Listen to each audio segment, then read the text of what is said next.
ମୁଁ ଆଜି ଚିକେନ ଆଳୁ ତରକାରୀ ବା ଚିକେନ ଆଳୁ ଝୋଳ ବନେଇକି ଦେଖେଇବି। ଆପଣ ଚିକେନ ଆଳୁ ତରକାରୀ ତ ବହୁତ ଥର ପ୍ରସ୍ତୁତ କରିଥିବେ, ମୁଁ କିନ୍ତୁ ଆକୁ ଟିକେ ଡିଫରେଣ୍ଟ ଷ୍ଟାଇଲରେ ବନେଇବି। ଥରେ ଏମିତି ମୋ ଷ୍ଟାଇଲରେ ଚିକେନ ତରକାରୀ ପ୍ରସ୍ତୁତ କରନ୍ତୁ, ଦେଖିବେ ସମସ୍ତଙ୍କୁ ବହୁତ ପସନ୍ଦ ଆସିବ। ଆପଣଙ୍କୁ ଭାତ, ରୁଟି, ପରଟା, ପୁରୀ, ପଲଉ ସହିତ ଖାଇପାରିବେ। ରେସିପିକୁ ଶେଷ ପର୍ଯ୍ୟନ୍ତ ଦେଖିବା ପାଇଁ ଅନୁରୋଧ ରହିଲା। नमस्कार, ट्विंकल किचन को आपण मानक स्वागत। चिकेन तरकारी पई प्रथमे आमे चिकेन को मैरिनेट करिबा। सेथि पई मेठी 500 ग्राम चिकेन को भल भाबे धोइकी नै जाईची। एबे मु एथिरे गोटे छोटो चामच लंका गुंड, गोटे छोटो चामच चिकेन मसला, गोटे छोटो चामच लूण आ 4 छोटो चामच दही देइची। दही जगार आपण गोटे छोटो चामच लेंबू रस पकई पारिबे। एबे आमे सबको भल भाबे मिक्स करी चिकेन को 10 मिनिट पई मैरिनेट होबाकू दबा। चिकेन तरकारी बनेया पई मेटी कड़ाई रे किछि तेल देई गरम होबाकू रखिथिली। तेल भल भाबे गरम होला परे मैं एथिरे किछि आलू दउची। मेटी 4टा मीडियम साइज आलू रो ऊपर चोपा को छड़ाई आलू को एमते बड़ बड़ खंड करी काटी कि नैची। एबे आमे आलू रे स्वाद अनुसार लूण आ अधा छोटो चामच हलदी गुंड दे सबको भल भाबे मिक्स करी आलू को आमे लाइट गोल्डन ब्राउन कलर हबा पर्यंत भाजिबा।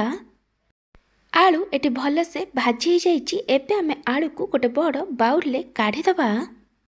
एबे आमे तरकारी रे दबा पई गोटे मसला बनेबा। सेथि पई मेटी ग्राइंडर जार रे 2टा मीडियम साइज टमाटो को रफली चॉप करके देइची और ता सहित 2टा सुखिला लंका देइची। आपन को जेतिकी राग दरकार से अनुसार सुखिला लंका नेबे। एबे आमे टमाटो और लंका को भल भाबे बाटिकी नै जिबा।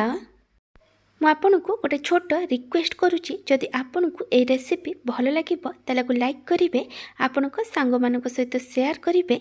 जदि एपर्यंत मो चैनल को सब्सक्राइब करि नाहंती ताले सब्सक्राइब करबा को जमार भूलिबेनी। पाखर थिया बेल आइकन ने ऑल नोटिफिकेशन ने क्लिक करिवे। एहा द्वारा मो जो वीडियो आसीबो आपन प्रथमे देखि परिबे। जदि फेसबुक रे देखुचंती ताले फॉलो करबा को जमार भूलिबेनी। आलू भाजिला परे जो तेल बली जाइथिला मु सेम तेल रे तरकारी बनाउची। तेल भल भाबे गरम होला परे मु एथिरे गोटे छोटो चामच चीनी देइची। एठी ऑप्शनल अछि। तापरे मु एथिरे खंडे दालचीनी, 2टा गुजराती को टिके छेचिकी देइची आ 10 रु 12टा गोलमरीच देइची। तेल रे चीनी देले तरकारी रो कलर बहुत भल आसी थाए। एबे हम चीनी को भल भाबे कैरामलाइज्ड होबाकू दबा आ गोटा मसला को हाफ रु गोटे मिनिट पर्यंत भाजिबा। चीनी एटी भल से कैरामलाइज्ड हो गलानी। एबे आमे एथिरे पियाज दबा। मैं एठी 2टा बड़ पियाज को छोटो छोटो करी काटिकी पकईची। पियाज रो क्वांटिटी टिके अधिक रखिबे। एबे आमे सबको भल भाबे मिक्स करी पियाज को लाइट गोल्डन ब्राउन कलर हबा पर्यंत भाजिबा। पियाज एटी भल भाबे भाजी हो गलानी। एबे मु एथिरे गोटे छोटो चामच काश्मीरी लंका गुंड आ अधा छोटो चामच हलदी गुंड दउची। काश्मीरी लंका गुंड बेसी राग न थाए, तरकारी को गोटे भल कलर दबा पई देइची। एठी ऑप्शनल अछि। सबको भल भाबे मिक्स करी 20 रु 30 सेकेंड पर्यंत फ्राए कला परे मेथिरे 2 छोटो चामच अदा रसुण बटा देइची।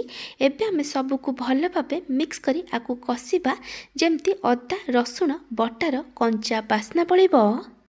अदा रसुण बटार कंचा बास्ना गला परे आमे जो मसला को बाटिकी रखिथिले ताकू देई दबा। तापरे मेथरे गोटे छोटो चामच धनिया गुंड, गोटे छोटो चामच चिकेन मसला और स्वाद अनुसार लूण पकईची। तरकारी पई जेतिकी लूण दरकार मेठी पकई देइची। आपण देखिकी लूण पकईबे, कारण आमे चिकेन मैरिनेट कला बेले सेथिरे लूण पकईथिले। एबे हम सबको भल भाबे मिक्स करी मसला को कसिबा जेमती मसलार कंचा बास्ना पळिबो। मसला एटी भल से कसी हो जाइची। एबे आमे एथिरे मैरिनेट कर रखिथिबा चिकेन को देई दबा। एबे आमे सबको भल भाबे मिक्स करी मसला सहित चिकेन को मीडियम टू हाई फ्लेम रे 4 रु 5 मिनिट पर्यंत कसिबा। 4 रु 5 मिनिट पर मु एथिरे भाजिकी रखिथिबा आलू को देई दउची। एबे आमे सबको आउ थरे भल भाबे मिक्स करी चिकेन को कसिबा जेमती चिकेन रु जो पानी बाहरीची से भल से ड्राई हे जिवो। एटी चिकेन को भल भाव कषी देती चिकेन जो पानी बाहरी से ड्राए हो जाइए। एबे आम एथिरे पानी दबा आपण को तरकारी रे जेमती ग्रेवी दरकार से अनुसार पानी देबे। एबे आम सबको भल भाव मिक्स करी तरकारी को हाई फ्लेम रे 1 ରୁ 2 मिनिट पर्यंत फुटिबा पई छाड़ीदबा। तरकारी एटी भल से फुटीगला तरकारी को आउ थे भल भाव मिक्स करदबा।